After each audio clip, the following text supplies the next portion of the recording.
Bonjour les runners, bonjour les sportifs, bonjour au petit monde de la course à pied, c'est Seb et je suis ravi de vous retrouver en ce vendredi pour le 122e épisode du podcast. Période de vacances pour moi et j'ai mis les voiles, direction la Loire-Atlantique pour quelques jours de façon à prendre encore un bon bol d'air avant l'hiver et profiter de cet été indien. Adieu les sweats, adieu les bonnets, adieu les pantalons longs, on garde le t-shirt, le short et ça fait vraiment du bien en cette période, même si on est un petit peu en décalage par rapport à la saison. Bien qu'en congé, l'activité physique va se poursuivre avec en perspective cette course du 13 novembre, un 10 km à nouveau, pour tenter de descendre le chrono réalisé du côté d'Orléans et poursuivre surtout cette marche en avant après un début d'année 2022 compliqué avec ses problèmes de dos. La fin d'année 2022 est quand même bien plus probante, bien plus intéressante avec un retour en forme et je ne boude pas mon plaisir parce que courir lorsque les soucis, les bobos, les tensions, les raideurs sont absentes, c'est quand même bien plus sympa.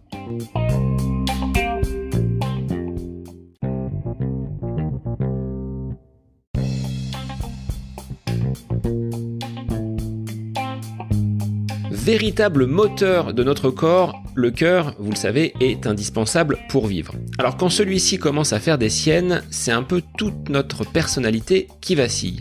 Et c'est ce que mon invité, Daniel Ratao, a vécu en plein mois d'août 2018 à son retour de vacances.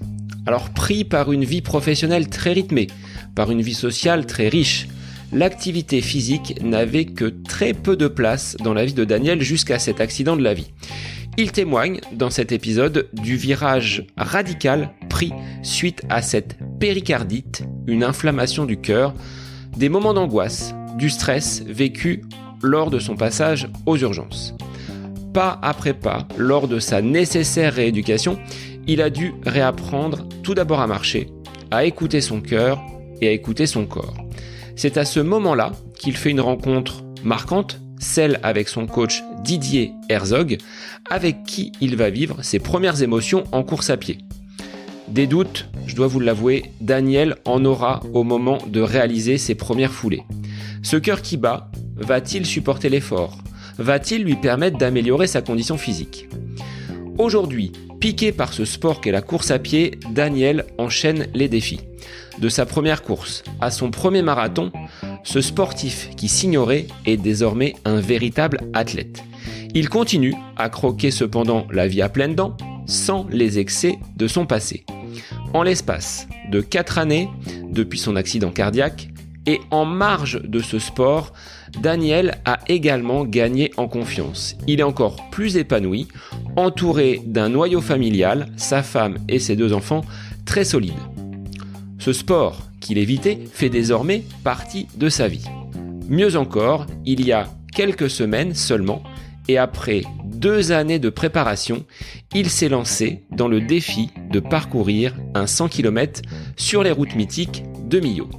Alors, merci Daniel d'avoir accepté de livrer ton témoignage en transmettant tes valeurs et ton humanité. Je vous laisse découvrir maintenant le parcours rempli d'humilité, de bienveillance de Daniel Ratao et son coup de cœur pour le running. C'est le nouvel épisode du podcast À côté de mes pompes. Bonne écoute à vous. Bonsoir Daniel, merci d'être l'invité du podcast aujourd'hui. Alors on va parler sport parce que tu es quelqu'un qui pratique la course à pied avec de très très beaux challenges sur ces 3-4 dernières années. Mais cela fait suite à un accident de la vie. Tu aurais pu ne pas être là aujourd'hui pour que l'on puisse échanger ensemble. Mais tout d'abord, je vais te laisser te présenter, nous dire qui tu es, d'où tu viens et puis façon état civil, se présenter un petit peu. Bonjour Sébastien et bonjour à toutes et à tous. Je suis ravi d'être à tes côtés, à côté de toutes les personnes qui vont écouter ce podcast, parce que je te suis depuis maintenant quelques temps et j'ai eu la chance de pouvoir, au travers d'un podcast, être vraiment ravi d'écouter ce que tu pouvais évoquer et ta proximité, comme j'ai su souvent te le dire par message, que tu réponds et c'est toujours appréciable. C'est un plaisir parce qu'on apprend à tes côtés et on apprend au travers de tes invités comment justement on peut imaginer son lendemain au niveau de la course à pied, mais pas que, aussi au niveau de la vie. Donc en effet, moi je m'appelle Daniel Ratao. Je suis à la fois un sportif atypique, comme tu as su me le dire, parce que j'ai commencé la course à pied après un accident de la vie, en effet, en 2018. J'ai 43 ans, donc j'avais 40 ans, donc c'était le cap de la quarantaine. J'ai 2 enfants, Ambre qui a 11 ans et Eddie qui a 8 ans. Et je suis marié avec une épouse formidable qui me suit depuis quelques années et qui m'a accompagné dans ma reconversion, j'ai envie de dire sportive, parce que j'étais plutôt footeux il y a quelques années et j'avais abandonné cette partie-là. Et depuis, je suis coureur à pied et fan de ce monde que je découvre au fil de l'eau.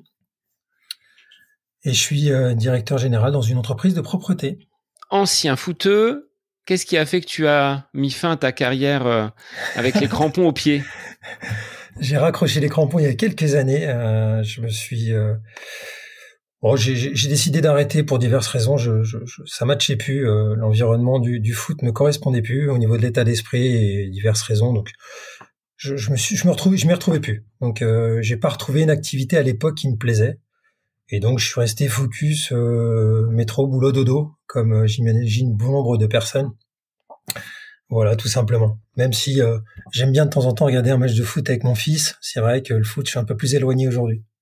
Alors, jusqu'à cet accident de la vie dont on va parler juste après, le sport avait complètement été éradiqué de ta vie. C'était Oui. métro, boulot, dodo, avec un rythme peut-être de fou qui t'a entraîné dans cette spirale un petit peu infernale. C'est exactement ça, Seb. J'ai vraiment mis de côté le sport, l'activité physique tout court. J'aime bien dire l'activité physique parce que depuis, j'ai beaucoup appris quels étaient les bienfaits du mouvement et de pouvoir prendre du plaisir au travers d'une activité. Mais à l'époque, j'avais mis ça de côté. Je priorisais vraiment mon quotidien, plus axé sur le travail et la vie personnelle et pas forcément le côté activité, partage au niveau du sport. C'était vraiment quelque chose de très éloigné pour moi. Très happé par le monde du travail, par le quotidien, par ce qui est le plus simple aussi. Parce que on y viendra peut-être après, mais c'est vrai que l'activité physique oblige à être rigoureux et à se donner des règles de conduite. Et donc forcément, c'était un peu la facilité à l'époque. Et donc, ces règles de conduite que tu adoptes aujourd'hui, qui sont ton credo, tu ne les avais pas. Je voyais une bouteille tout à l'heure de Salvetta. C'était pas cette forme d'hydratation-là que tu pratiquais à l'époque. Elle était légèrement différente, ouais, pour tout te dire. Avant mon accident de la vie, je faisais partie de ces personnes qui partageaient à la fois des bons repas en équipe avec mes clients, qui aimaient bien manger, m'hydrater différemment d'aujourd'hui, même si j'aime bien boire un apéro aussi avec les amis, profiter aussi de temps en temps. C'est aussi un moment convivial que je souhaite conserver. C'est aussi important que l'activité pour moi aujourd'hui, le partage. Et donc, en effet, avant mon accident, c'était complètement différent. Et une gestion du stress aussi complètement différente. Parce qu'aujourd'hui, le sport m'apporte un équilibre que je n'avais pas auparavant. Si on rentre dans le vif du sujet, qu'est-ce qui s'est passé donc sur cette journée d'août 2018 alors que tu rentrais de vacances? Tu devais être relativement reposé et finalement non. Il y a des signes que ton corps t'a envoyés qui ont montré que il se passait quelque chose d'anormal. Ouais, tout à fait. Je suis rentré de congé, donc on était donc en famille, tout allait bien. On est sorti du taxi, je sentais petite douleur sur la gauche, au niveau du cœur, qui commençait à se propager le long du bras gauche et le long de la jambe gauche aussi. Donc on est rentré rapidement à la maison. Mon épouse me dit Daniel, ça a pas l'air d'aller. J'étais bien palo apparemment. J'avais les lèvres toutes bleues. J'ai mon côté gauche qui commençait à vraiment ne plus répondre. Donc j'ai enlevé ma montre, enlevé ma bague. J'ai allumé l'électricité, le gaz, toutes ces choses du confort au quotidien. Et je lui ai dit appelle le SAMU tout de suite parce que je me sens vraiment pas bien. Et je suis tombé sur le côté. Et je n'arrivais plus à tenir debout. Et donc, je remercierai jamais assez les pompiers d'être intervenus aussi rapidement comme ils savent le faire au quotidien. Et là, la machine elle s'est mise en route. Donc, Je me suis retrouvé à sortir en brancard, interdiction de bouger, parce qu'ils étaient très inquiets, ils pensaient à un arrêt cardiaque. Donc je me suis retrouvé aux urgences à faire une batterie de tests pendant environ 24 heures. Ils ont trouvé quand même assez rapidement que c'était une inflammation du péricarde, donc une péricardite. Donc c'était à la fois rassurant et à la fois, on va dire, une information qui faisait qu'il y a un moment il fallait prendre au sérieux ce qui m'est arrivé. Donc c'est un déclic, et cet accident-là, je le trouve important dans ma vie, et j'ai envie de dire merci, parce que si je l'avais pas eu, je serais pas là aujourd'hui certainement, ou je serais dans une config un peu différente. Comme a su me le dire le cardio qui m'a suivi à l'époque, qui m'a suivi et qui me suit depuis. Je trouve que leur avis est toujours intéressant à prendre. Il m'a dit: vous faites partie de ces personnes qui potentiellement peuvent venir et ne pas revenir, parce que si on s'écoute pas, ça peut être plus compliqué. Donc c'est un accident qui termine plutôt bien, j'ai envie de dire, au final. Est-ce qu'il y avait des signes avant-coureurs durant les mois qui ont précédé, ou peut-être une pathologie qui était sous-jacente, ou est-ce que c'est venu vraiment lié à ce contexte de stress, d'activité, on va dire, intense professionnellement, et peut-être un manque d'activité physique sur un autre plan? Eh bien, je n'avais pas de symptômes, j'avais aucun souci, tant au niveau du cœur que sur le reste de mon corps. Je j'avais pas de difficulté à courir. Il me semblait que j'avais pas de difficulté à courir, à être en mouvement, être actif. J'ai toujours en image le fait que je prenais plutôt les escaliers que l'ascenseur, des choses comme ça qui faisaient que je me sentais pas essoufflé haute, parce que j'ai essayé de me refaire l'histoire quand j'étais aux urgences. C'est arrivé vraiment à un moment, je pense, de ma vie, d'après ce que me disait le cardio aussi, où le stress était bien présent, l'hygiène de vie n'était pas au rendez-vous, et c'est toute cette on va dire, tous ces facteurs-là qui ont fait que forcément, c'était pas forcément ce qu'il y avait de mieux pour mon quotidien. Voilà. Alors, arrivé aux urgences, tu es resté combien de temps? Tu disais avoir passé quelques heures sans bouger. Tu as dû les trouver longues, ces heures sans bouger, à peut-être te refaire le film.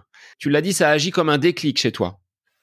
Ouais, c'est exactement ça. Moi, j'ai beaucoup pensé donc forcément à mes enfants, à mon épouse, à mes proches. Et je me suis dit, qu'est-ce qui se passe? Ça va trop vite, en fait. On revient de vacances, tout va bien. On a passé des vacances merveilleuses. On a profité avec les enfants.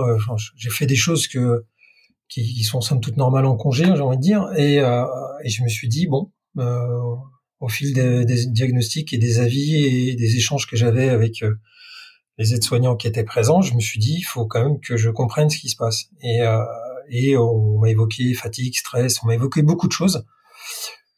Et donc, bon, il y a beaucoup de choses qui sont passées dans ma tête, beaucoup d'émotions aussi, hein, parce que forcément, on imagine le pire et on se dit derrière, est-ce que je vais pouvoir marcher correctement? Est-ce que je vais pouvoir, en effet, reprendre une activité? Surtout que, bizarrement, Seb, quelques semaines avant, je me disais, il faut quand même que je me remette au sport. Bizarrement. Ça, c'était dans l'inconscient, finalement. Peut-être que ton corps, à ce moment-là, t'envoyait déjà des signaux qu'il fallait peut-être lever le pied professionnellement et te remettre d'aplomb physiquement. Oui, tout à fait. Hein. Tout à fait, tout à fait. Je pense qu'il y a pas de fumée sans feu, il n'y a pas de hasard. Il fallait que ça arrive. Voilà, c'est comme ça. Et c'est vrai que c'est une histoire que je raconte souvent, parce que souvent on pose la question. Pourquoi tu fais 100 km? Qu'est-ce qui te motive à aller faire un marathon? Et ben voilà, mon histoire fait que je me lève le matin en me disant que je suis très heureux de pouvoir le faire, et c'est un vrai plaisir de le partager. Je suis pas du tout à faire la morale et à dire c'est mieux de faire ça que faire ça, mais je partage simplement, et je fais juste mon retour d'expérience qui est pour moi positif, et qui je l'espère peut l'être pour d'autres aussi. En tout cas, j'ai cette chance-là de pouvoir l'évoquer aujourd'hui avec toi, Seb, et de pas avoir de séquelles en tout cas. Mais combien de temps tu as été vraiment à l'arrêt, stoppé par ces douleurs et cette péricardite? Quel a été le traitement, et est-ce qu'on t'a préconisé justement à cette sortie de crise, parce que tu disais que c'était quelque chose de viral? Est-ce que le sport a été placé comme la liste des médicaments, des recommandations à suivre pour ne plus revenir dans cette salle d'urgence? Une des premières choses que m'a dit le cardiologue, il m'a dit, il faut que vous musclez votre corps. Votre cœur doit être musclé, monsieur. Il faut que vous fassiez du sport. Il faut que vous fassiez du cardio. Et j'écoutais ce qu'il me disait. Il me répétait. Il me disait, voilà, vous mettez la course à pied. Déjà, il faut marcher plus, etc. Et pendant mon immobilisation, parce que pendant une petite semaine, je pouvais pas forcément. Fallait que je limite les déplacements pour éviter d'avoir le cœur qui s'emballe.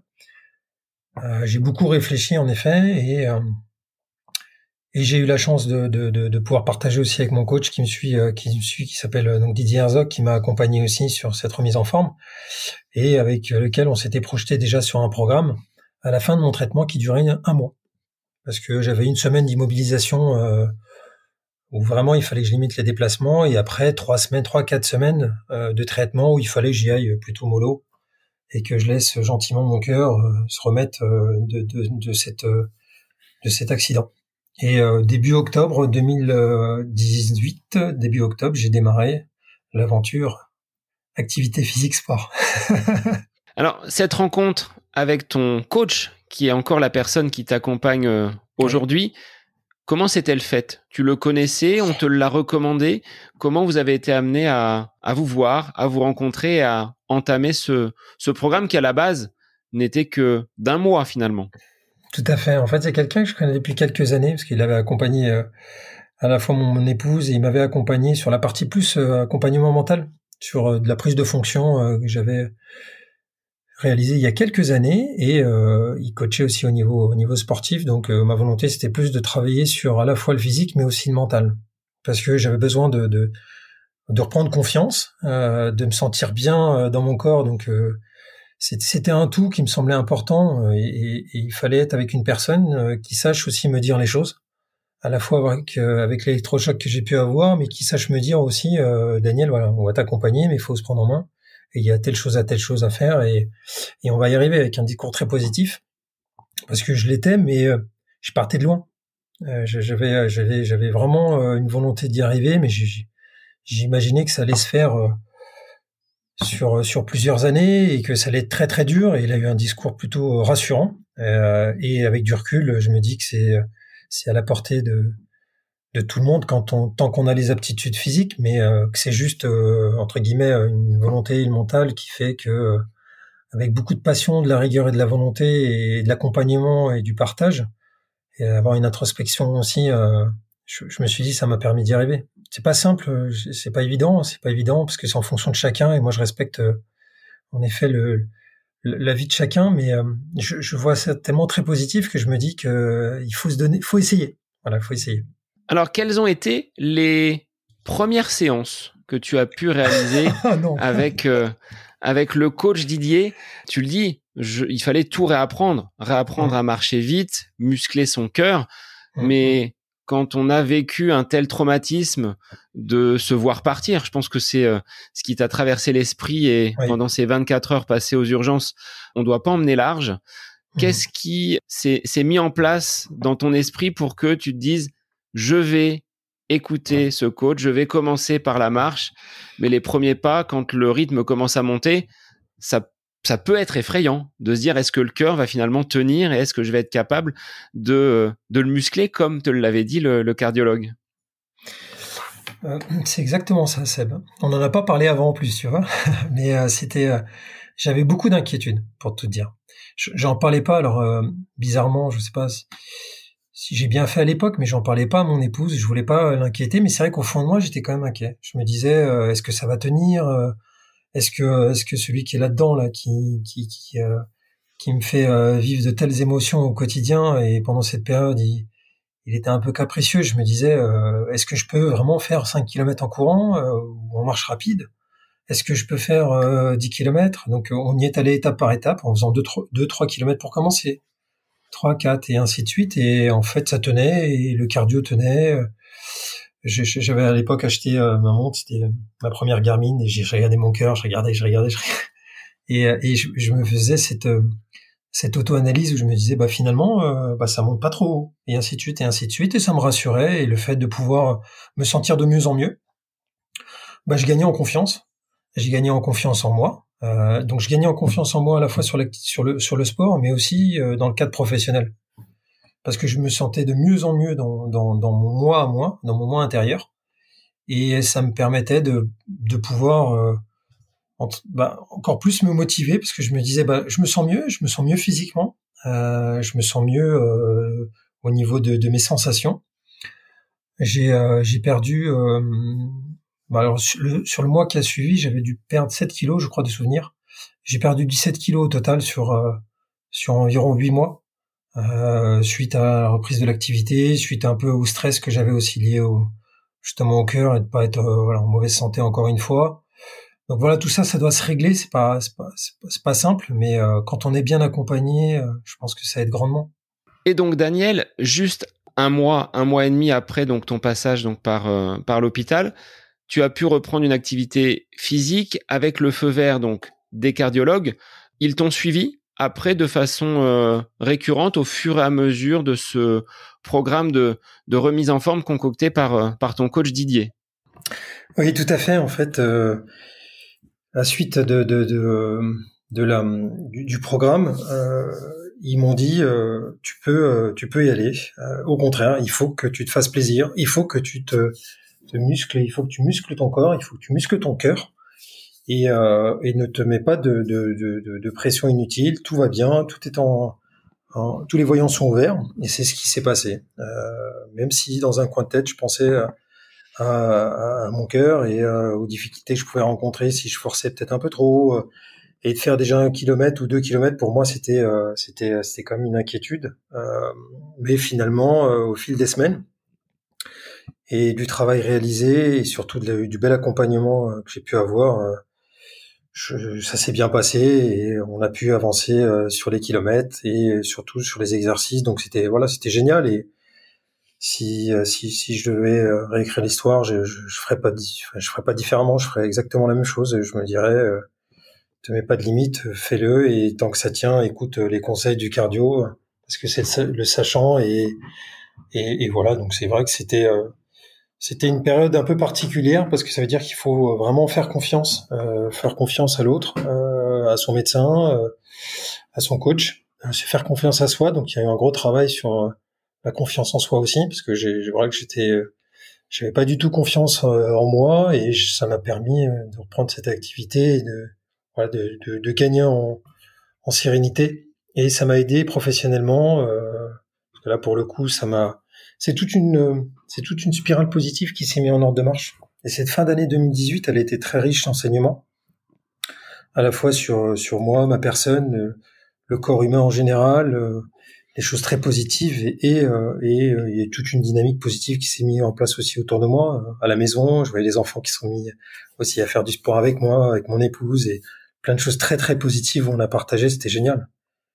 Et tu le disais, avec 17 kilos de moins, tu dois quand même bouger un petit peu plus facilement, mais tu aurais pu t'orienter vers un tout autre sport qui sollicite le cardio. Pourquoi la course à pied ? Il y avait une affection naturelle pour ce sport-là. Comment tu as été amené justement à choisir donc Didier, tu le connaissais, tu aurais très bien pu t'orienter vers une autre activité physique. Ouais, tout à fait. Ouais. À l'époque, je t'avoue que je me t'ai pas posé la question, parce que pour moi, il fallait donc que je muscle mon cœur, et il fallait que je me dépense, parce que je suis quelqu'un qui a un peu d'énergie. C'est ce qu'on me dit souvent, et j'avais besoin de me dépenser, mais j'avais besoin aussi de partager à la fois avec les collègues et avec les amis un sport, mais aussi de le faire moi aussi de mon côté, pour me retrouver avec moi-même, et me faire ma session de running. Pour moi au début c'était l'échappatoire. Donc je mettais mes oreillettes, j'allais courir et j'écoutais de la musique. À l'époque j'écoutais très peu de podcasts, voire pas du tout, et l'aventure a démarré de cette façon-là. Et c'est vrai que je me suis rapidement senti à l'aise, et surtout je me suis vraiment rapidement senti bien, en fait, vraiment très très bien.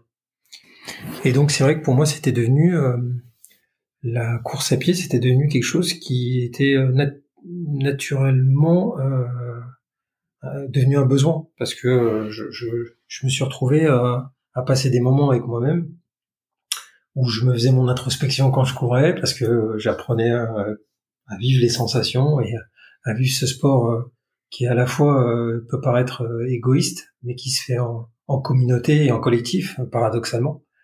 Et donc j'ai trouvé ça génial et je voulais pas m'orienter vers autre chose.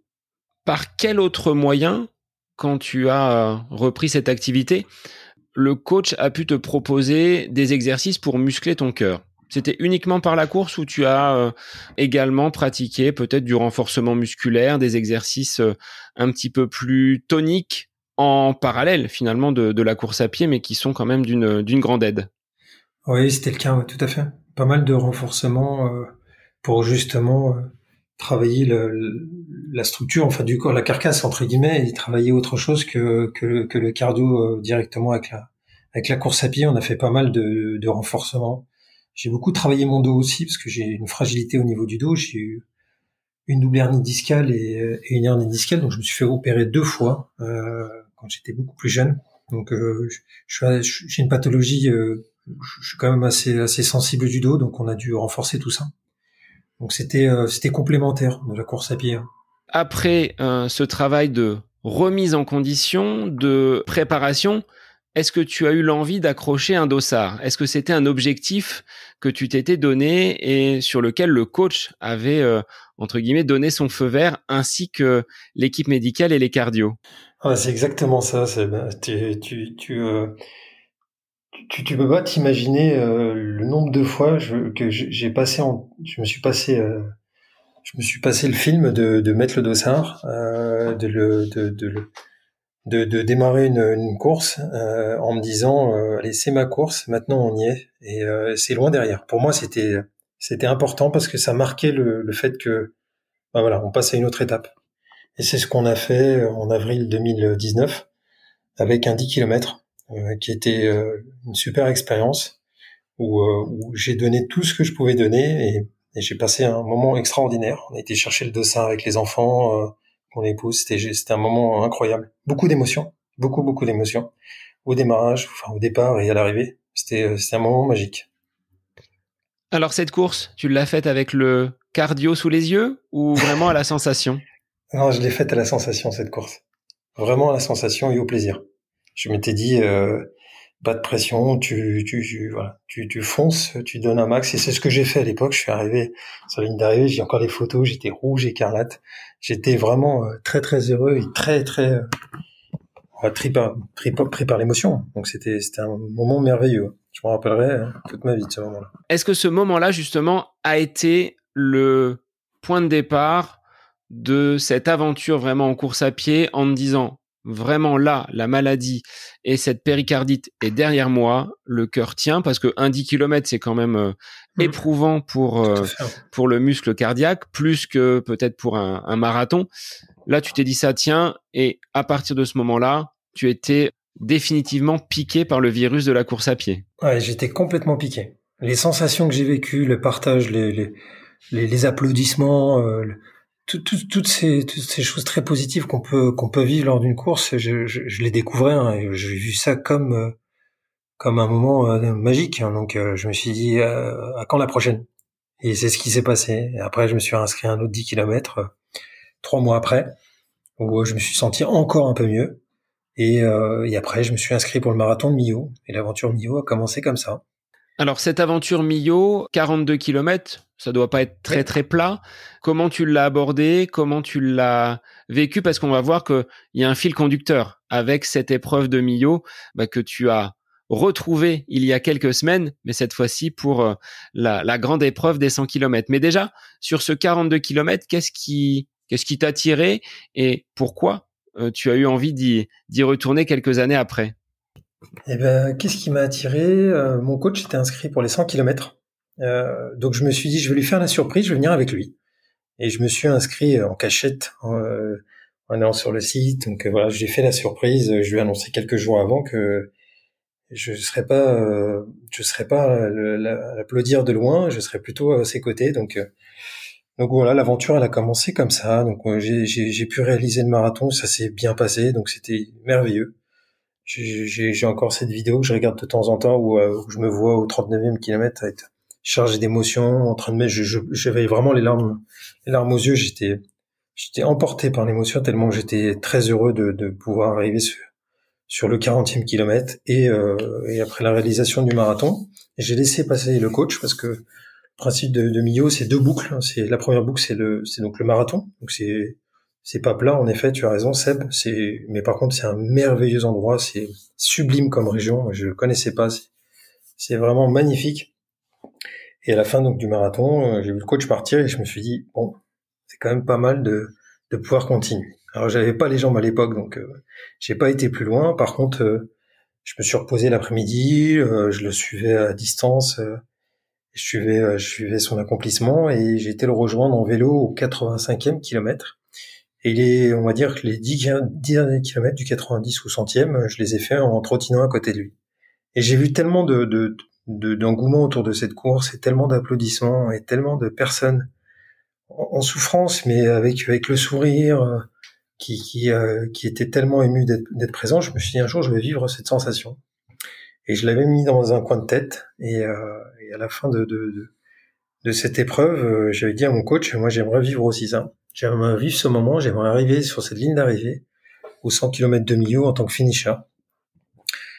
Et c'est ce qui m'a motivé après derrière à m'inscrire. Voilà comment ça a commencé. Donc s'en est suivi 2 années et demie de préparation. Là, il faut avoir, tu le disais tout à l'heure, ces 3 mots, la passion, la rigueur, mais aussi la volonté. Pour avoir un objectif aussi lointain, avoir cette volonté de vouloir aller jusqu'au bout et de le finir bien. Comment vous avez construit votre plan de bataille? Parce que de se fixer des objectifs à 3 mois, à 6 mois, encore à 1 an, je pense que c'est assez facile. Là, 2 ans et demi, il peut se passer plein de choses. Donc, comment vous avez cheminé tous les deux? C'est vrai, tu as raison. Maintenant, on a un sport qui est magique et qui peut nous permettre de vivre des sensations magnifiques pendant on va dire sur plusieurs étapes de l'année. Donc, on a eu la chance de pouvoir organiser et programmer quelques courses de façon à pouvoir se préparer.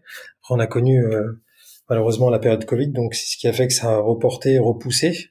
Mais à chaque fois, je jalonnais dans mon année des courses de façon à pouvoir pas maintenir la motivation, mais pouvoir découvrir aussi d'autres choses. Parce que, encore une fois, j'apprends ce sport qui est un sport merveilleux. Et c'est aussi au travers des échanges que je peux avoir avec cette communauté que je découvre. Parce que les réseaux sociaux peuvent être par moments pas forcément très positifs, mais peuvent être globalement magiques. Donc c'est ce qui permet de faire des belles rencontres, dont on fait partie, Seb, mais ça permet de pouvoir se continuer à se nourrir. Dans 10 ans, dans 15 ans, je sais pas si je dirais la même chose, parce que j'aurais certainement beaucoup plus de recul, beaucoup plus d'expérience. Moi, j'étais dans une phase d'apprentissage, donc pour moi, j'ai pas vu le temps passer, en fait, pour tout te dire. Et moi, sortir les baskets le matin, je suis plutôt matinal, donc je suis plus du matin. Sortir les baskets le matin, c'était devenu juste normal, en fait. Donc, j'ai pas vu la préparation, j'ai pas vu le temps passer. Est-ce que tu sais, en 2 ans et demi, combien ça a représenté de sorties, de kilomètres pour atteindre justement ce point de départ des 100 kilomètres de Millau? Comment tu as organisé tes semaines? Qu'est-ce qu'il y avait dans ton programme d'entraînement concocté par ton coach Didier sur cette longue période? Il y a eu, en fonction globalement, en fonction des courses, on ajustait, mais sinon, globalement, c'était 5 sorties par semaine, voire 6. Et ça allait de 50 km à 120 en fonction des semaines de préparation.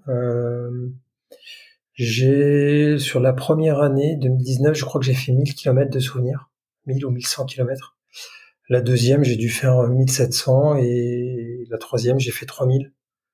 Donc l'année dernière, elle a été dense et avec en fonction des dossards que j'accrochais, des courses et des préparations différentes. J'ai découvert le fractionné, j'ai découvert plein de choses que je connaissais pas.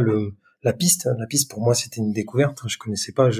c'était vraiment pour moi quelque chose de nouveau. Donc j'étais partagé à la fois avec l'inquiétude de dire comment on court sur une piste, mais aussi la fierté et le bonheur de pouvoir mettre des baskets et de courir autour d'une piste avec des personnes qui sont plus aguerries, avec qui je partage, je discute, on me donne des conseils, etc. Et voilà, donc c'est génial. Donc c'était beaucoup de kilomètres, beaucoup de temps. Je peux pas te dire en termes d'heures de course, je n'ai pas du tout ça en tête, mais beaucoup de temps. Mais comme je te disais, moi, sortir les baskets, c'était devenu vital, hein, vital.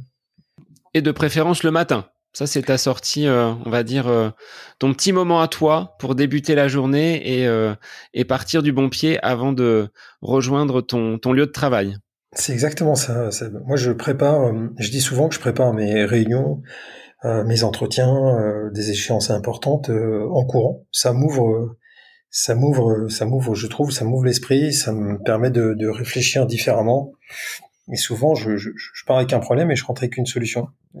Et pour le coup, je trouve ce moment-là, je m'écoute des podcasts, hein, et je m'écoute de la musique aussi de temps en temps, mais c'est vrai que ça me permet de m'enrichir et de me retrouver dans mon moi.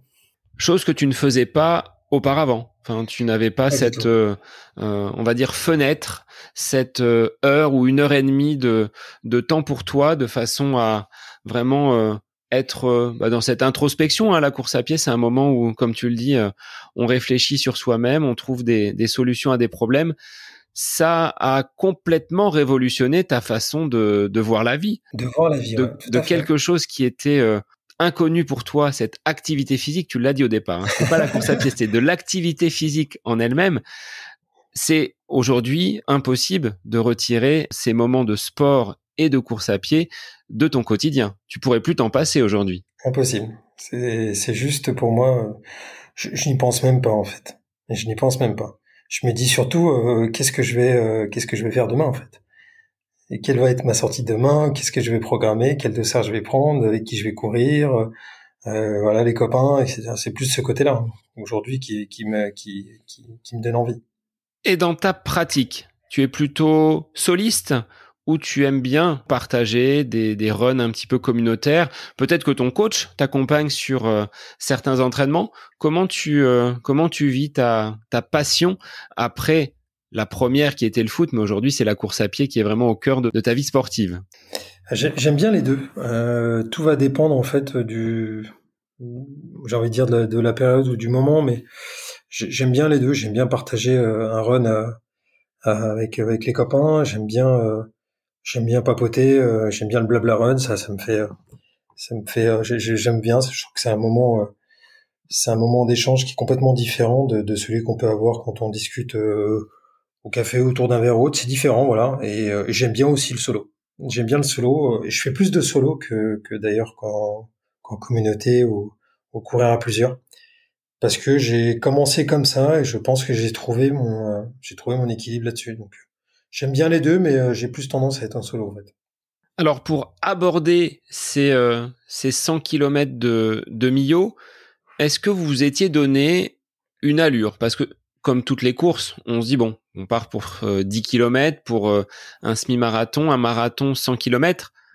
On va forcément être rattrapé à un moment donné par une allure cible, un chrono. Est-ce que vous avez très facilement défini peut-être une allure de croisière? Ou est-ce que là encore, peut-être que c'est le cardio qui a guidé votre préparation et votre stratégie pour cette épreuve que tu as.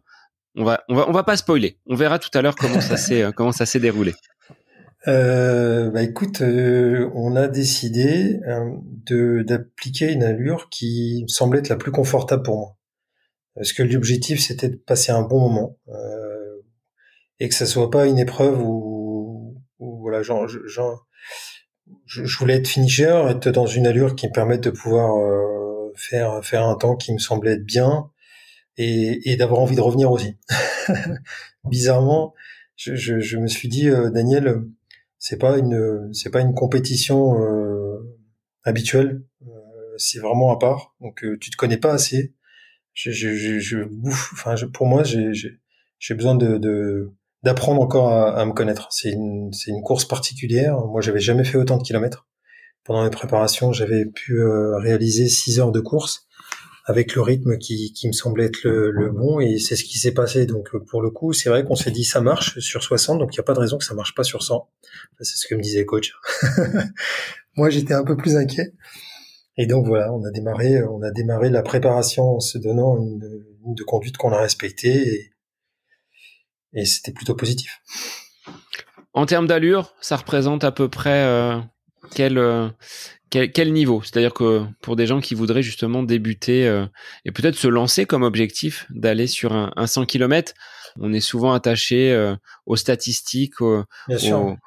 à la vitesse de croisière. Là, vous étiez parti sur quel Là, on est rythme parti sur 10 km/h, hein, donc 6 au kilo. Pourquoi? Parce que c'est un parcours qui est particulier, Millau. C'est très vallonné. Il y a un dénivelé de plus de 1100 D+, donc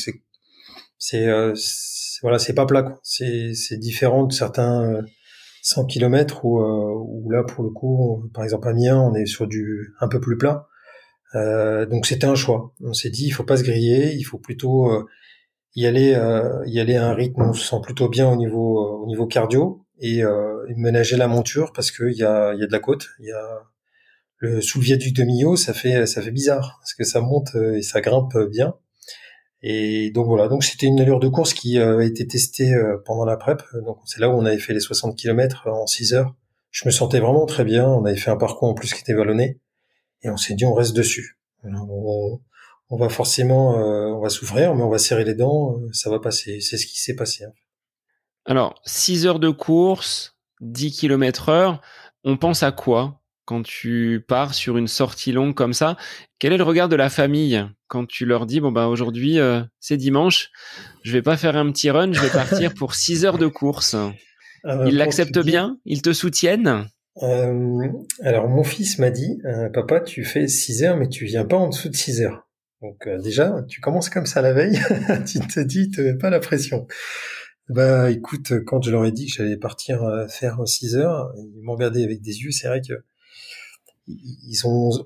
Ambre, elle a 11 ans et Eddie a 8 ans, donc ils commencent à avoir les notions de distance, parce qu'on fait des comparatifs par moment, mais c'est vrai que c'est pas évident. Ce qui a été le plus pour le plus parlant, c'est la réaction de ma femme, surtout, qui était quand même inquiète. Elle m'a dit, tu crois pas que c'est beaucoup, faire 60 km, etc. Donc forcément, c'était la veille, c'était une discussion du repas, autour du dîner, axé sur ça, mais moi, j'ai été rassurant là-dessus, et je suis entre de bonnes mains, et je commence à me connaître aussi, et je me suis dit, allez, ça va aller. Bon, un peu d'adrénaline, hein, je te cache pas, parce que je me suis dit, comment va réagir le corps? Je vais réaliser 50 km il y a 2 ans, justement pour le début de ma prépa de Millau, et depuis, j'avais pas fait de distance comme celle-ci. Et voilà, je me suis dit comment ça va réagir là-dedans au niveau intestinal, le dos, les muscles. Et en fait, on a mis quelques petites choses en place. Je me suis strappé pour les genoux, pour mon dos, pareil, et ça a tenu, ça s'est super bien passé. Donc on est passé d'un moment d'inquiétude à un moment de plaisir, et ça, pour le capital confiance, c'était génial. Donc je prévoyais Millau déjà différemment, en ayant réussi déjà ce challenge qui était pour moi intouchable. Ça m'a aidé grandement. Rien que la sortie finalement qui était la plus longue de 60 km, c'était déjà un défi relevé au cœur même de cette préparation pour Millau. Donc c'était déjà là, comme tu l'as dit, une grande satisfaction. Sur le plan de la confiance, tu as dû en emmagasiner un bon petit bout pour les dernières semaines de la préparation. Ouais, tout à fait. Ouais. C'était vraiment magique. C'était magique parce qu'en plus, au-delà du temps, et c'est tout tout ce que ça a généré autour. À la fois la communauté, les personnes qui me suivent sur Strava, les amis, mes collaborateurs, mes enfants. Ça a créé un engouement autour, et beaucoup d'humilité. Je me suis dit, mais attends, Daniel, tu es un sportif du dimanche, si tu, enfin, mais en fait, j'ai senti un encouragement très très positif, et beaucoup de bienveillance, et voilà, j'ai trouvé ça magique. Donc je me suis dit, bah tu vas le faire pour toi, tu vas le faire pour des personnes qui te suivent aussi, qui t'encouragent quotidiennement, Et ça m'a permis d'encore plus d'emmagasiner de la confiance et de me sentir hyper bien. Donc et j'ai vu au travers de ces distances-là et du temps passé des choses changer aussi autour de moi. Et c'est hyper riche, je trouve, et ça permet de se sentir encore mieux. Et on pense plus du tout aux difficultés du cœur que j'ai pu avoir à une autre époque. Bien au contraire. Le travers, c'est de pas être trop confiant non plus. Voilà, rester mesuré et c'est vrai que et pour justement ne pas aller trop vite non plus. C'est pas toujours évident, mais voilà, c'est pour ça que d'être bien entouré, c'est important aussi. Et de s'écouter aussi, c'est pas toujours. Voilà, je suis pas un très bon exemple là-dessus, mais il y en a qui me rattrapent et qui savent me le dire. Quelles seraient ces choses, Daniel, qui ont changé autour de toi, ce que tu viens d'évoquer? Les choses qui ont changé autour de moi, c'est à la fois le regard sur moi, sur l'homme. Bizarrement, parce que c'est à la fois par moments un peu déstabilisant, parce qu'on me dit bah toi tu fais de la course à pied, t'es un sportif, etc. J'aime bien dire que je suis pas un sportif, je suis une personne lambda qui prend du plaisir à faire ce que je fais. Il y en a qui font de la natation. Moi nager, je sais pas faire. Je suis admiratif des personnes qui vont nager pendant une demi-heure, pendant une heure. Je vois des gens qui font du vélo aussi régulièrement. Je vois des gens qui savent jouer à la pétanque. Moi, je suis nul à la pétanque. Et c'est pareil. Je me dis, j'ai rien de différent, si ce n'est que j'ai une passion qui me fait vibrer. Et j'ai cette flamme-là quand je mets les baskets, comme bon nombre de personnes, comme tu l'es, comme d'autres. Et ce qui a changé, forcément, c'est le rapport avec l'effort aussi. Les gens sont assez interrogés sur l'intérêt de courir de cette façon-là, donc ça ouvre un peu la discussion. Les gens sont bienveillants aussi, mais après il y a des personnes qui ne comprennent pas et qui adhèrent pas forcément, donc ça permet d'échanger aussi. Moi, je vois dans mon entourage professionnel, il y a une forme il y a un regard qui a évolué là-dessus sur aussi la gestion du stress, parce que ça m'a apporté énormément.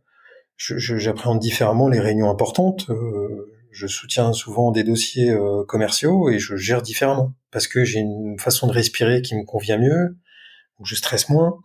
Je suis beaucoup plus rassurant aussi pour mes équipes, donc ça joue aussi, je pense, sur ce point-là, d'après ce que j'ai eu comme retour. Donc c'est gagnant-gagnant parce que cette reconversion en sportif avec une activité physique après cet accident de la vie et cette péricardite, bah, tu as réussi à la convertir également sur le plan professionnel et peut-être sur le plan familial. Peut-être que ta famille aujourd'hui te voit différemment aussi. Le regard de tes enfants, de ton épouse font que tu as changé à travers ces différents défis, que ce soit ton premier 10 km, le marathon et, on va l'aborder maintenant, les 100 km de Millau. Ça a complètement révolutionné la vie que tu avais avant ce mois d'août 2018. C'est exactement ça, Sébastien. C'est pas du tout mesuré. Enfin, aujourd'hui, je peux pas le mesurer. Je vois juste, quelques photos. Par moment, j'aime bien regarder quelques photos anciennes et ça me permet de voir le gap qui a été réalisé. Pas forcément sur le physique, mais je me remémore des instants, des partages que j'avais à l'époque qui sont différents. Voilà. Et comme je te le disais en préambule, j'avais une vie qui était beaucoup plus active sur des soirées, sur une volonté de manger différente, de m'hydrater différemment aussi, et je me rendais pas compte forcément de ce que ça pouvait me procurer de façon négative, malheureusement.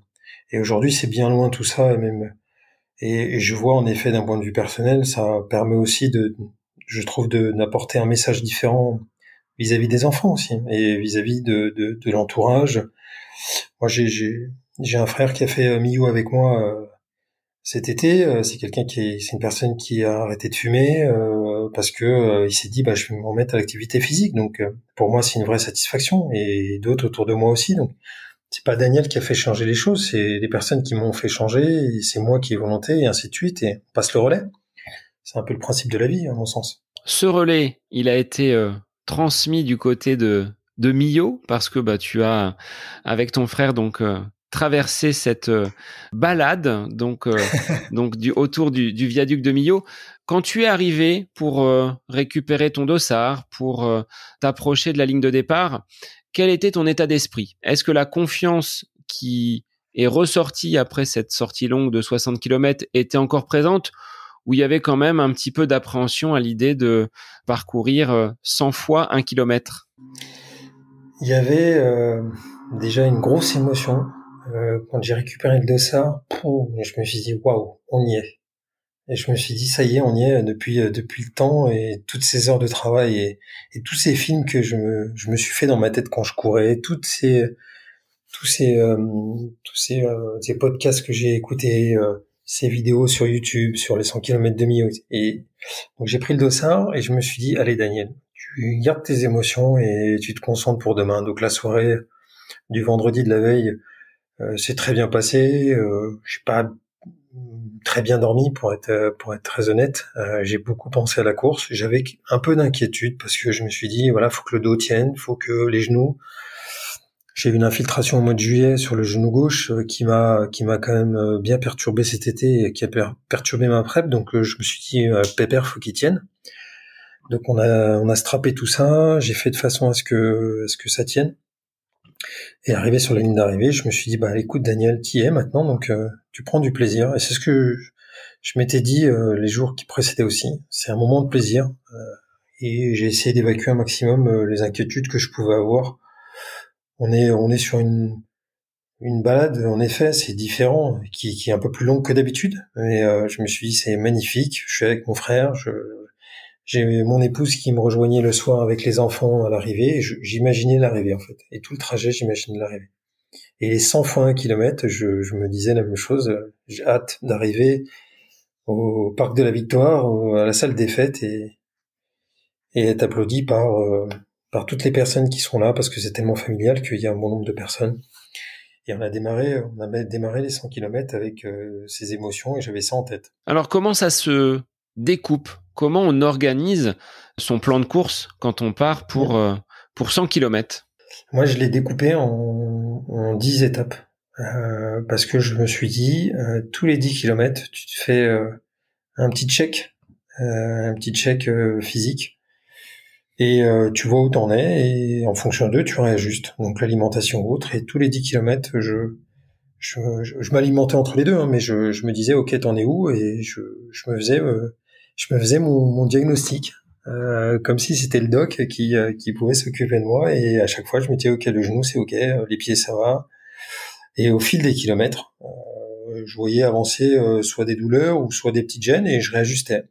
J'ai changé de chaussette à un moment parce que je sentais que j'avais des douleurs sur le bout des doigts par exemple, et finalement au fil des kilomètres et au fil de ces points d'étape que je me réalisais moi et moi seul, hein, je me sentais de mieux en mieux en fait. Et pour la confiance, c'était une très bonne chose. Voilà comment j'ai organisé les 100 kilomètres. Après, j'ai eu le bonheur de pouvoir avoir de la visite aussi, parce qu'à partir du 8e kilomètre, j'ai une partie de mon équipe qui est venue de Paris pour me faire la surprise et qui m'a accompagné en vélo. Donc c'était un moment merveilleux. On a le droit d'être accompagné sur Millau, donc on a le droit d'avoir un accompagnant. Là, j'en avais un petit peu plus que prévu, donc ça va, je me suis pas fait gronder. Les commissaires de course n'ont rien dit, mais c'est vrai que j'avais un peu de monde à mes côtés pour m'accompagner. C'était merveilleux, c'était un moment magique. Et pour ce qui est du ravitaillement, en plus du ravitaillement moral là avec ces personnes donc de ton équipe qui étaient présents pour te soutenir, sur un plan alimentaire, comment tu as fonctionné? Est-ce que tu avais toi-même dans ton sac un ravito embarqué? Est-ce que la personne, que ce soit ton coach ou ton frère, avait eux aussi de quoi t'apporter donc de la nourriture, ou est-ce que tu as tout simplement pris le choix donc d'aller sur les ravitaillements qui étaient présents sur la course? Comment tu t'es organisé? Alors Millau, c'est une course mythique hein, qui a 50 ans, qui est hyper bien organisée, je trouve. Et tant sur l'accueil que donc avec des bénévoles qui sont juste au top, que sur l'alimentation. Les ravitaux étaient juste merveilleux, avec à la fois du sucré, il y avait même des gels, il y avait du salé, charcuterie, il y en avait vraiment pour tout le monde. Et moi, j'avais en plus apporté ce que j'avais testé pendant la préparation qui me convenait bien. Donc je me suis dit, on va faire un mix des deux. Mais je voulais pas trop aller sur des choses que je connaissais pas. Parce que voilà, par souci d'avoir des gènes intestinales ou autres. Donc c'est ce que j'ai pu réaliser. Alors j'ai commencé par mes ravitaux et à partir du 60e, j'avais du mal à avaler du sucré. J'avais emmené du salé avec moi, mais en bar ça passait plus non plus. Donc j'ai été m'orienter après sur, il y avait des chips et il y avait de la soupe. Et j'ai bu pas mal de soupe et ça me convenait parfaitement. Et en plus de mes bars que j'avais, c'était le bon compromis. Ça m'a bien réussi. J'ai eu aucune gêne, donc c'est vraiment très très bien. Tu avais expérimenté avant donc de partir sur 700 km en entraînement sur Oui. les grosses sorties, ces différents gels-là. Mais comme tu l'as dit, au-delà de 60 km, là, c'était le saut dans l'inconnu. Alors, est-ce que ton corps t'a montré peut-être des signes de fatigue, des choses auxquelles tu ne t'attendais pas à partir d'un certain nombre de kilomètres et peut-être avant les 60, parce que les 60, tu connaissais ce jalon-là, entre guillemets. Eh bien, à partir du 50, on passait après le viaduc. J'ai senti des douleurs au niveau des quadris. Et à partir du 50 jusqu'au 70e, j'ai vraiment souffert des quadriceps.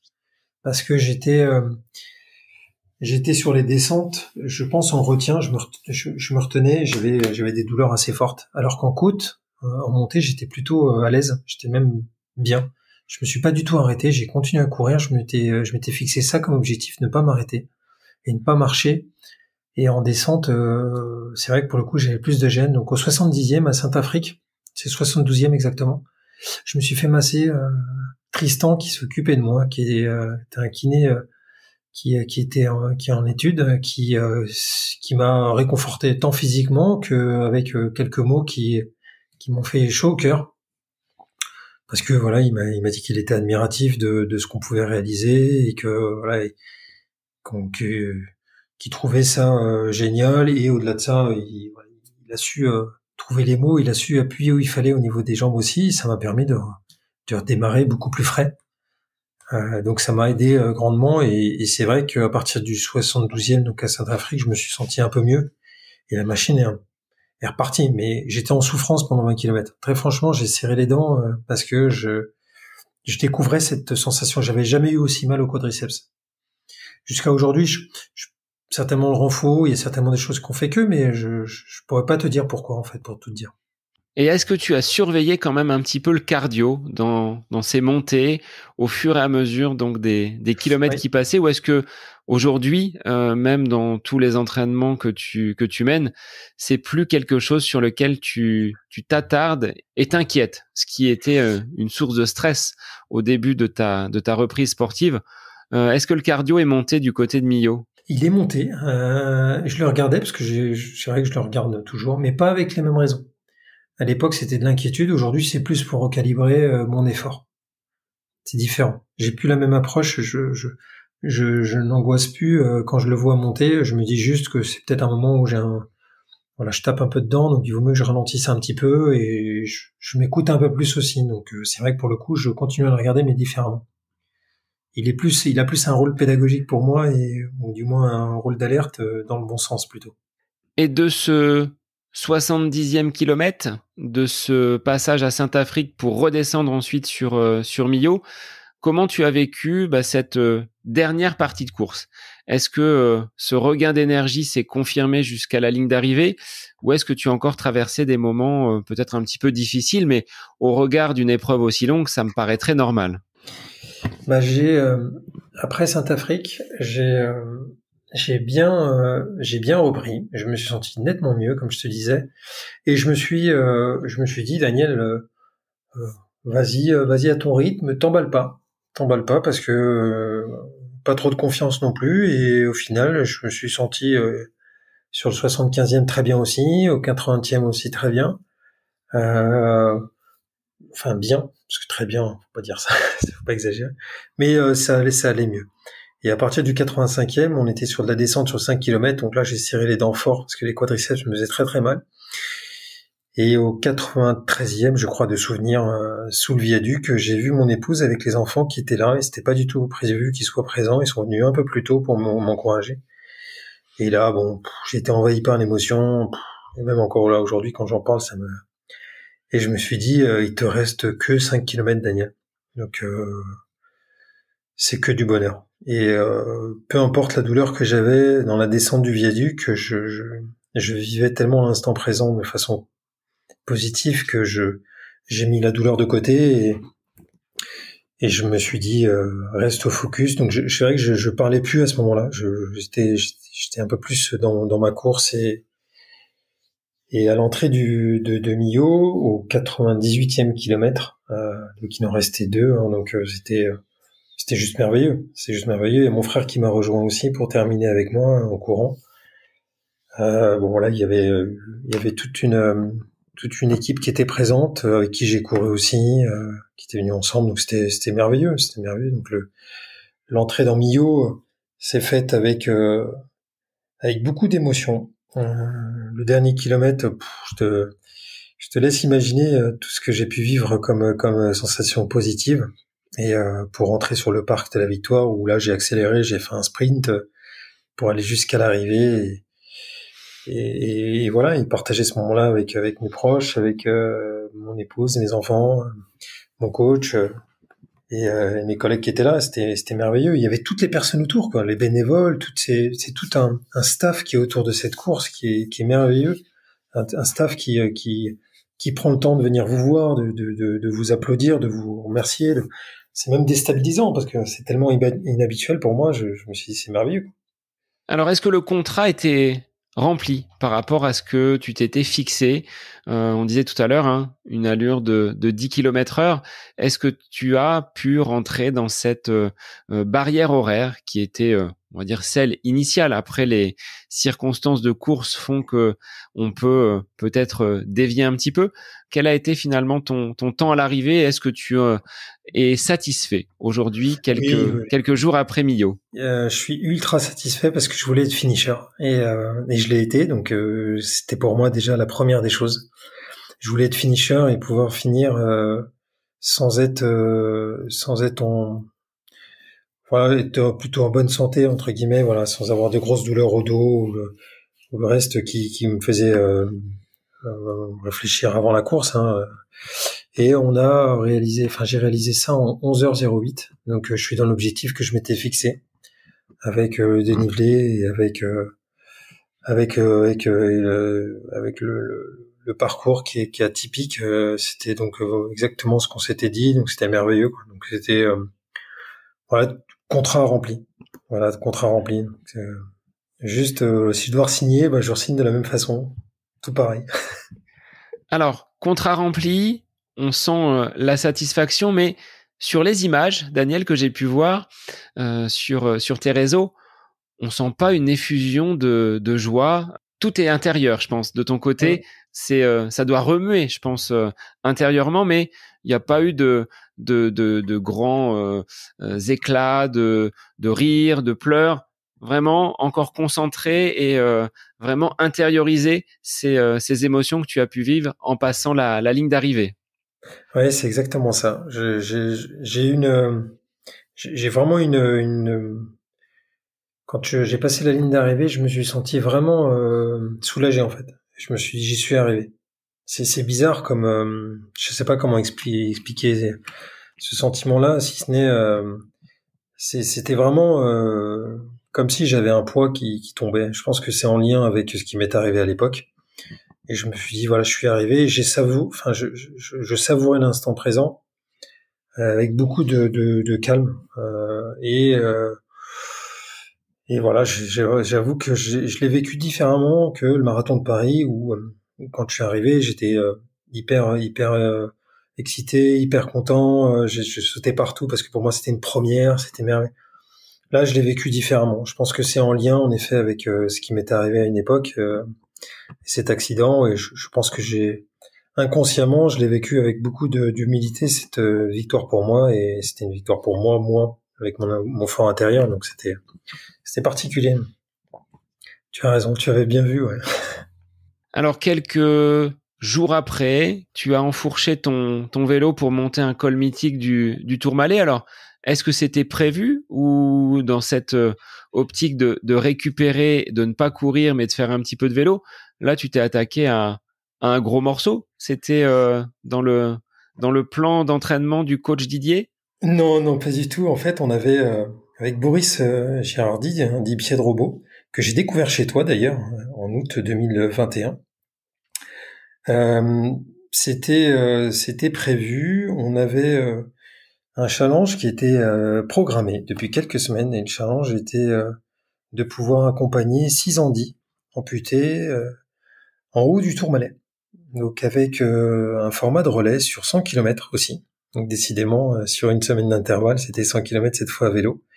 Et je devais faire partie du relais, d'un des relais, pour accompagner cette aventure humaine merveilleuse.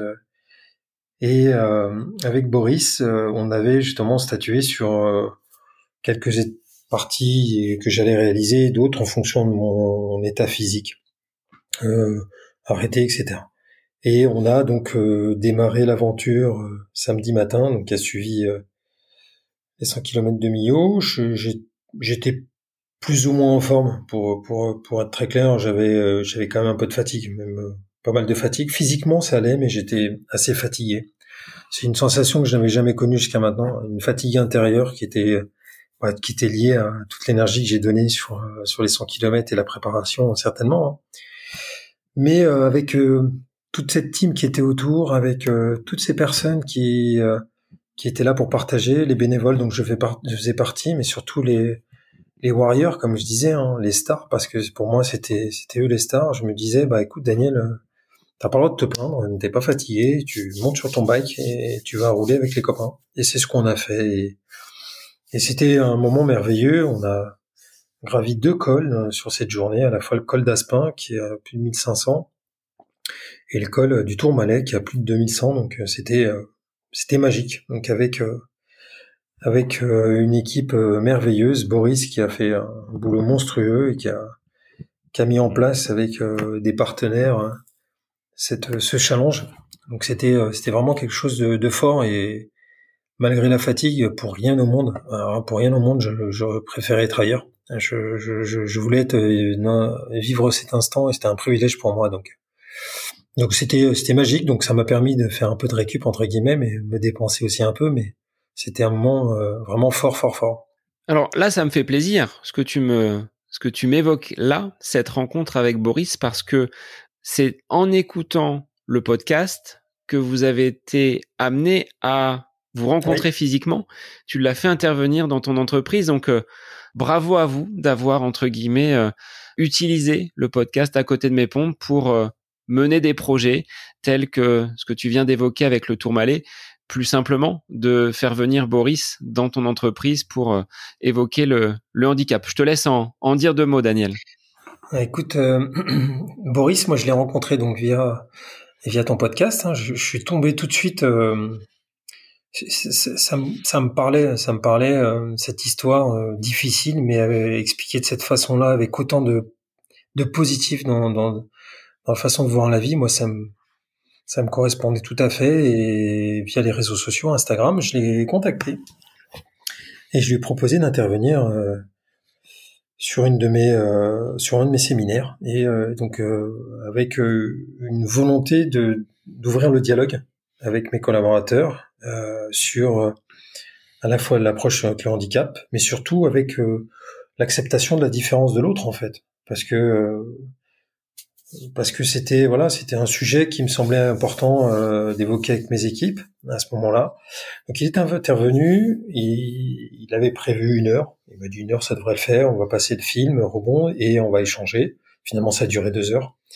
Et les échanges étaient tellement forts que ça m'a permis de découvrir certaines choses sur des personnes de mon équipe que je n'imaginais pas. Sur la vie personnelle de chacun, les langues se sont dénouées.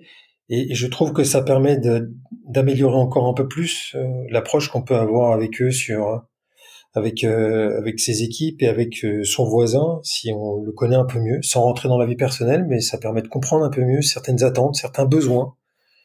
Et Boris a été magique pour ça. magique parce que il a su emmener des sujets que c'est difficile de pouvoir aborder par moment, et il nous a présenté la lame, et qu'avec la lame Hopper on a beaucoup ri parce que il a justement abordé les choses de façon plutôt souriante, et il a détendu un peu l'atmosphère, et c'était fort, c'était très très fort. On a passé un moment magique, et on s'était dit qu'on allait refaire des choses ensemble pour pouvoir à la fois faire découvrir aux personnes qui ont qui ont certaines craintes peut-être d'accepter la différence, et mais aussi tout simplement de donner envie aux gens de s'ouvrir un peu plus. C'est ce qu'on a pu réaliser. On a réalisé un partenariat avec Hopper. On a pu équiper et accompagner 2 personnes qui peuvent courir aujourd'hui grâce à la lame Hopper. Donc voilà, c'est des choses. Je remercierai jamais assez Boris pour son approche, et donc pied de robot.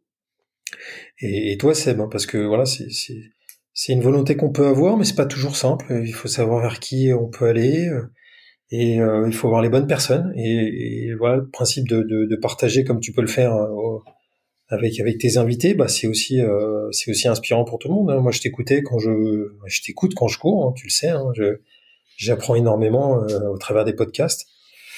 Donc voilà, c'était riche d'enseignements. L'aventure est loin d'être terminée, parce que je sais qu'il y a encore de beaux défis, et qu'on va découvrir au fil de l'eau.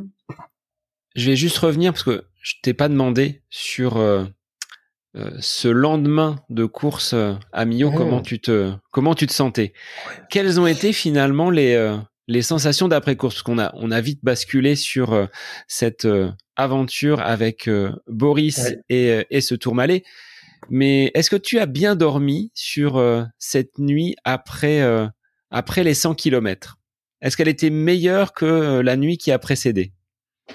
Alors la nuit qui a suivi, elle était beaucoup plus courte que la précédente de la course, parce que je pense que j'étais tellement ému et tellement chargé en émotions, et tellement sur certainement l'excitation de la course, que j'ai dû dormir, je pense, 3 heures à peine. Et je regardais les photos, je regardais les vidéos qui passaient, qui ont été réalisées. Donc j'ai pas beaucoup dormi. Et le lendemain, j'étais fatigué, mais j'étais tellement content que la fatigue allait passer loin derrière. Bon, physiquement, descendre les escaliers, c'était un peu compliqué. T'as dû le voir dans ma story, où j'ai descendu les escaliers de chez moi en prenant pas mal de temps. Je l'ai pas fait en marche arrière cette fois, parce que après mon marathon de Paris, je l'avais fait en marche arrière. Mais bon, ça allait, mais j'avoue que les jambes étaient bien raides, étaient très combaturées. Et bon, on a fait ce qu'il fallait. Le lundi, j'ai été me faire masser, j'ai fait une séance de cryothérapie. Et voilà. Et donc après des automassages, j'utilise du matériel aussi, de façon d'électrostimulation, de façon à pouvoir récupérer aussi pour améliorer ma récup, et globalement ça a été. Alors, qu'est-ce que tu te dis après avoir atteint cet objectif des 100 kilomètres? Est-ce que tu repars pour une nouvelle épreuve sur Millau, sur un 100 kilomètres peut-être un petit peu plus plat, pour avoir un chrono qui soit peut-être un petit peu plus bas? Est-ce qu'il y a d'autres objectifs que tu as aujourd'hui envie de découvrir? Il y a pas de limite, tu le disais, après cet accident de la vie qui aurait pu être plus dramatique. Bah finalement, tu savoures, tu profites avec passion, rigueur, volonté. Tout est possible. Je crois que c'est un peu la doctrine de ton coach. Ça revient souvent dans ses paroles. Exactement, avec mon coach tout est possible. Et j'ai envie de dire qu'avec de la volonté, on peut arriver à faire beaucoup de choses. Les prochains défis, bah écoute, j'ai un semi au mois de novembre qui va être un bon test pour moi aussi, donc le après-Millau, donc je l'attends aussi impatiemment. Le semi de Boulogne-Billancourt, et le marathon de Paris qui aura lieu l'année prochaine en avril, avec un objectif de descendre en dessous les 3 heures. Un objectif ambitieux, donc on va travailler pour. Et dans un coin de tête, fin d'année prochaine, j'aimerais faire quelque chose de différents, un peu comme j'ai fait pour Millau. Donc je sais pas, je me tâte encore, peut-être Saint-Élion, ou peut-être refaire Millau, je sais pas encore, mais c'est deux objectifs différents, mais Saint-Élion, ça me botterait bien. C'est différent, c'est un autre dépassement de soi aussi, c'est une autre sensation. Dans un coin de tête, le trail, ça me botte bien, donc je verrai comment j'organise mon deuxième semestre l'année prochaine, mais je pense qu'il va être excitant.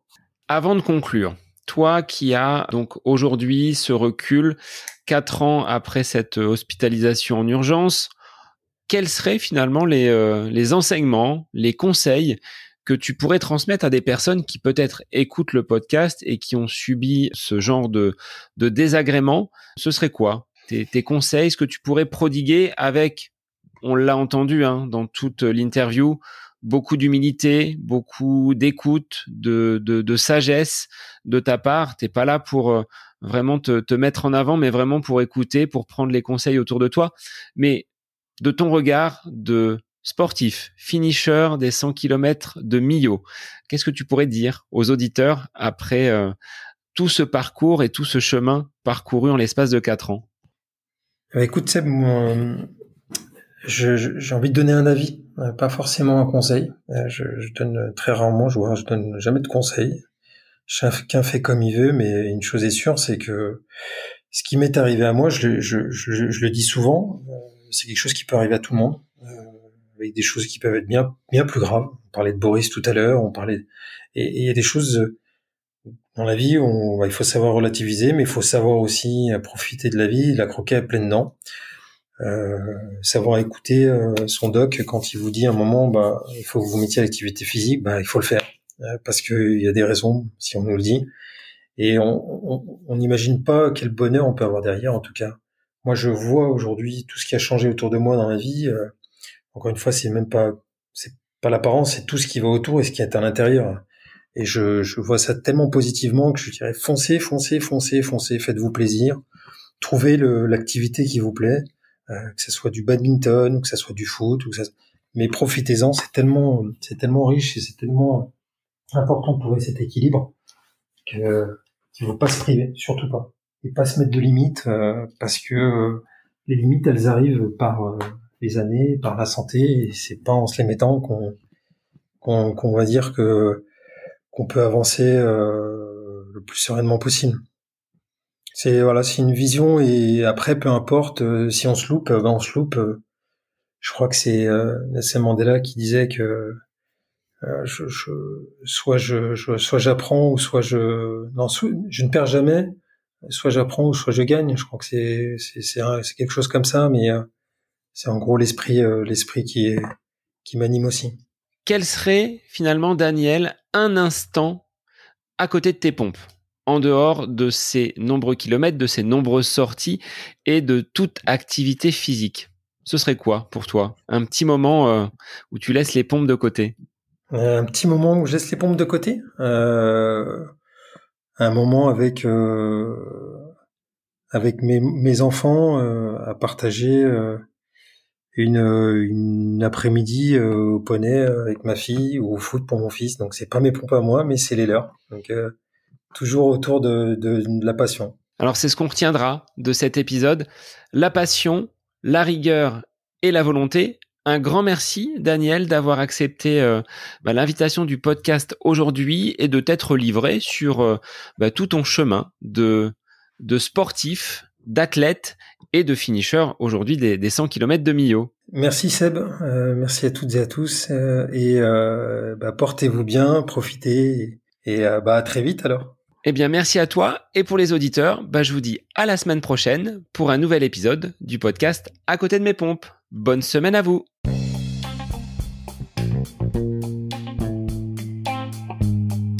J'espère que cet épisode avec invité vous aura plu. Je vous remercie infiniment de votre écoute. pour faire remonter le podcast dans les classements, je vous invite à laisser une petite évaluation sur Apple Podcast, 5 étoiles, un petit commentaire, ça me fera énormément plaisir et vous permettrez au podcast d'être remonté, diffusé, déployé sur ces différentes plateformes de façon plus importante encore qu'il n'est actuellement. Et puis je vous invite à me retrouver sur les différents réseaux, Facebook, Instagram. Laissez votre petit message, votre commentaire, ça me fait plaisir d'échanger avec vous.